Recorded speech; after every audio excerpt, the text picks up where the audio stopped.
తెలంగాణ రాష్ట్రంలో దొంగల ముఠ ఓ 2 ఛానళ్లు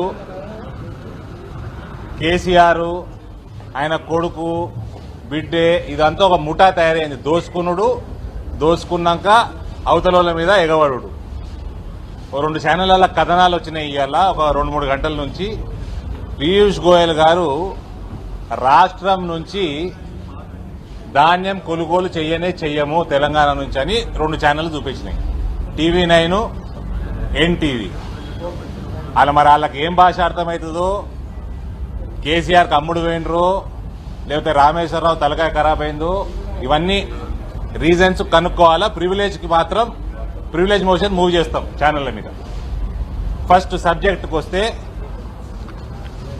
కల్వకుంట్ల చంద్రశేఖరరావు అనే మూర్ఖుడు అనే వెధవ తెలుసుకోవాల్సింది 2013-14 24 లక్షల మెట్రిక్ టన్నులు ధాన్యం కొనుగోలు కేంద్రం చేసింది తెలంగాణ నుంచి. 14-15 మళ్ళా 24 లక్షల మెట్రిక్ టన్నులు చేసింది. దాని తర్వాత మోదీ గారి సర్కార్ వచ్చింది. 15-16 మళ్ళా 23 లక్షల మెట్రిక్ టన్నులు. 16-17 54 లక్షల మెట్రిక్ టన్నులు. 17-18 54 లక్షల మెట్రిక్ టన్నులు.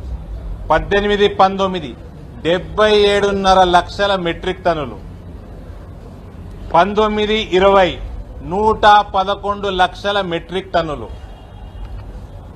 2020-21 పోయిన సంవత్సరం 141 లక్షల మెట్రిక్ టన్నుల ధాన్యం తెలంగాణ నుంచి కొనుగోలు చేసింది కేంద్రం.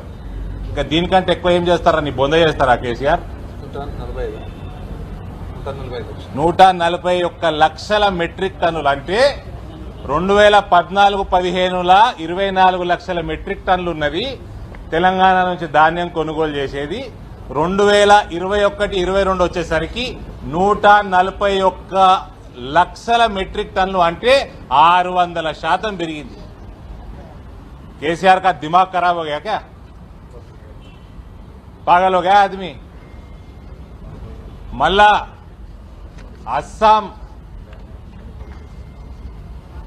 అస్సాం రాష్ట్రం నుంచి అక్కడికి సంబంధించిన ఎంపీలు అడిగిన క్వశ్చన్ కి పీయూష్ గోయల్ గారికి సమాధానం ఇచ్చిండు. ఏ రాష్ట్రంలో ఎఫ్సిఐ ఏ ప్రక్రియ ప్రకారం కొనుగోలు చేస్తుందో దేశవ్యాప్తంగా అని ఆయన సమాధానం ఇచ్చిండు. ఇదట దీంట్లో కూడా ఎక్కడ కూడా ఈ TV9 NTV చూపించినట్టు ధాన్యం కొనుగోలు చేయము అని ఎక్కడ కూడా చెప్పలేదు. బాజాప్తా కొనుగోలు చేస్తాము. కల్వకుంట్ల చంద్రశేఖరరావు నువ్వు ధాన్యం కొనుగోలు చేసి కేంద్రం కప్పచెప్పు. పంజాబ్ కాదు, పంజాబ్ తాత లెక్క కొనుగోలు చేస్తాము. ఉమ్మడి తెలుగు రాష్ట్రాలు కలిపితే పంజాబ్ కంటే ఎక్కువ ఉన్నది ధాన్యం. పంజాబ్ లో బాయిల్డ్ రైసే ఉండదు. పంజాబ్ లో బాయిల్డ్ రైస్ రాదు. నువ్వు బాయిల్డ్ రైస్ వచ్చింది కేంద్రంకి ఇయ్యాలి నువ్వే చెప్పినావు, రాసిచ్చినావు. నీ తలకాయ ఖరాబ్ అయిందా లేకపోతే ఛానల్ వాళ్ళకి ఇంగ్లీష్ అర్థమైతలేదా? ఈ 2 ఛానళ్ళు వచ్చిన వార్తలు పూర్తిగా ఖండిస్తున్నాము. ప్రివిలేజ్ కమిటీకి మూవ్ చేస్తాము. దగ్గరుండి న్యూస్ అర్థం చేసుకుని న్యూస్ తెలియజేయాలి తప్ప రాజకీయాలు చేస్తా అంటే ఎట్లా వంగబెట్టాలో మాకు తెలుసు. ఎక్కడ పీయూష్ గోయల్ తెలంగాణ నుంచి ధాన్యం కొనుగోలు చేయాలని ఎక్కడ చెప్పిండో చూపెట్టాలి. ఖబర్దార్, వార్తలు జాగ్రత్తగా రాయండి.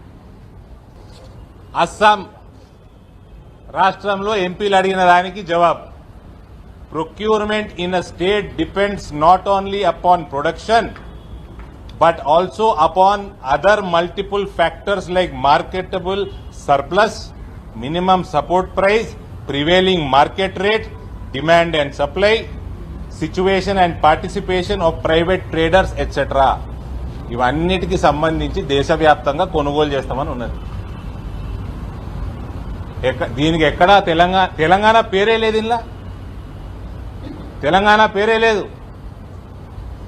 ఎక్కడుంది తెలంగాణ పేరు? ఇలా ఆ 2 ఛానల్ ఎట్లా చూపిస్తాయి ఇష్టానుసారంగా?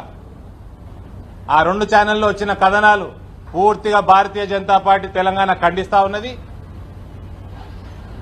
వాటి మీద ఎటువంటి చర్య తీసుకోవాలనో కూడా ప్రివిలేజ్ కమిటీకి మూవ్ చేస్తాము. దాని తర్వాత కూడా ఏ రకంగా చర్యలు తీసుకోవాలన్నా కూడా తీసుకుంటాం. పంజాబ్లాగానే కొనుగోలు చేస్తున్నారు. తెలంగాణలో ఎంత పడితే అంత తీసుకుంటున్నారు. బాయిల్డ్ రైస్ నువ్వు ఇయ్య అన్నావు, రా రైస్ నువ్వు ఎంత నీకు శాతమైనంత తీసుకుంటారు. నువ్వు ఇయ్య అని రాసి ఇచ్చినావు బాయిల్డ్ రైస్. పంజాబ్లో బాయిల్డ్ రైసే రాదు, అక్కడ దాని ఉత్పత్తే లేదు. 600% నరేంద్ర మోడీ గారి సర్కార్ తెలంగాణలో గత 6 సంవత్సరాలలో 24 లక్షల మెట్రిక్ టన్నులకు వెళ్ళి 141 లక్షల మెట్రిక్ టన్నులకు పెంచింది ప్రొక్యూర్మెంట్ తెలంగాణకి వెళ్ళి ధాన్యం. ఇవన్నీ కాదు, నీ కొడుకు చేస్తున్న బ్లాక్ మార్కెట్ దందా సంగతి చెప్పు. నీ కొడుకు బ్లాక్ మార్కెట్ దందా బంద్ చేస్తే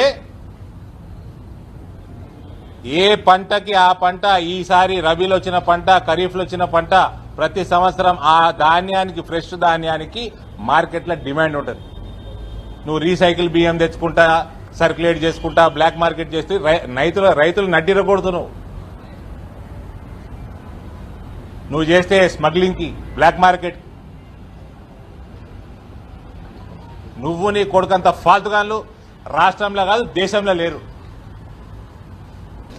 తెలంగాణలో రైతుల మోటార్లకు మీటర్లు పెట్టడాన్ని గతంలో తెలంగాణ ప్రభుత్వం వ్యతిరేకించింది.